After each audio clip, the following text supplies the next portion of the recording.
if you follow the instructions. If you do what I did, not follow the instructions, there's a yellow jacket. The barrel's hot. Ooh, pulled a Brent. What's up, guys? Jake with Team Tactical coming with a special follow-up video today.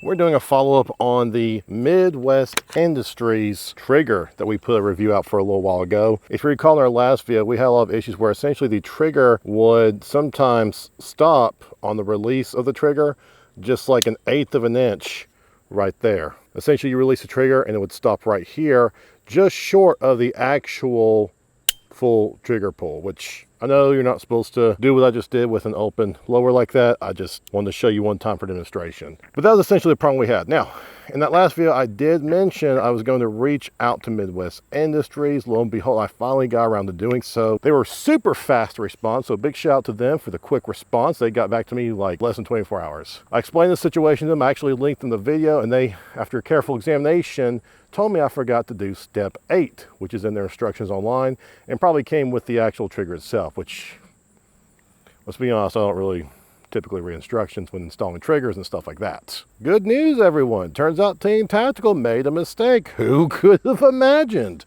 I actually installed the trigger incorrectly because I failed to read instructions. We are tucked in nice and tight here. If you notice right next to the hammer springs, you're going to see that little cutout on each side, like a little semicircle. There's actually a set screw down there for each of those. You are supposed to, as a final step, actually tighten those set screws in each of those holes to actually help keep that problem I had to start with from even happening. I did not do that the first time, and I apologize. That was completely on me. They did tell me they've seen my problem happen before, and it's always resulted in not following step 8, tightening those set screws.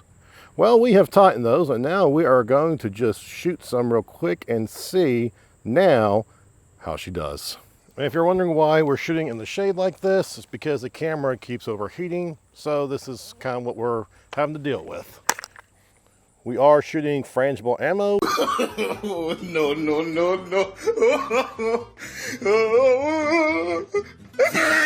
We're shooting probably about 60, 70 feet away, not too far, on steel targets. Let's see how she does.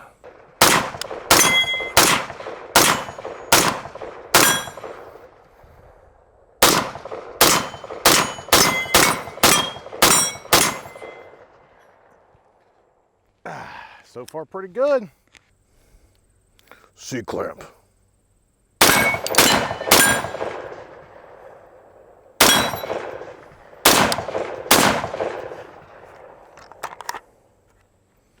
One mag done.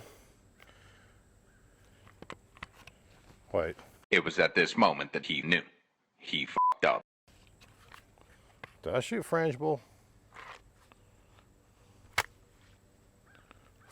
Well, me. That was not my frangible ammo I just loaded up. Went clear through that one. These held up okay, except for the edges. And these definitely got potholed up. Frangible 223. So the Midwest Industries 3.5 pound trigger. Is it good? Turns out, yes, actually it is good.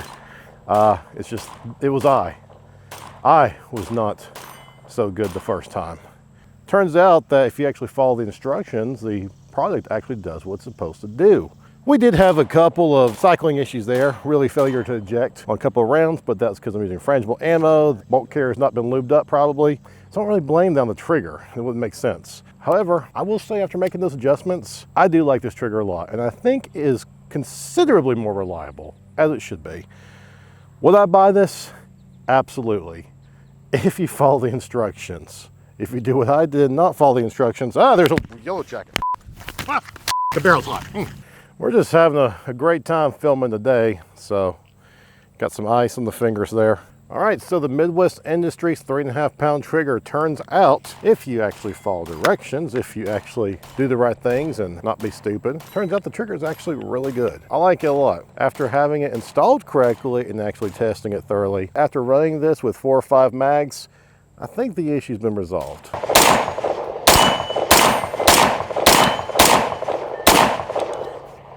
Also, just to let you know, this red dot is nowhere close to being 0. It's like up and to the left or something. We're just out here having fun, testing out the trigger. That being said, if you have this same problem, try doing step 8 and see if that fixes it.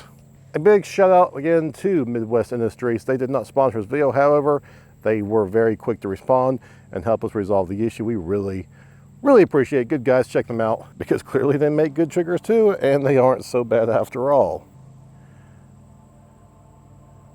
I know you're thinking those dust covers are kind of cringy, and you know what? You're right.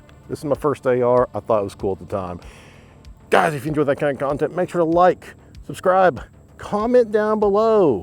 What do you think about our resolution with the Midwest Industries 3.5 pound trigger?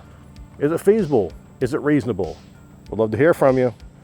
We will see you next time.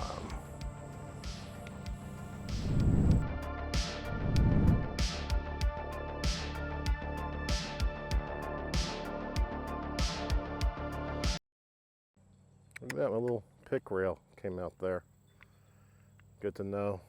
Need to fix that. Awesome. Wish Brent was here to get hurt and not me.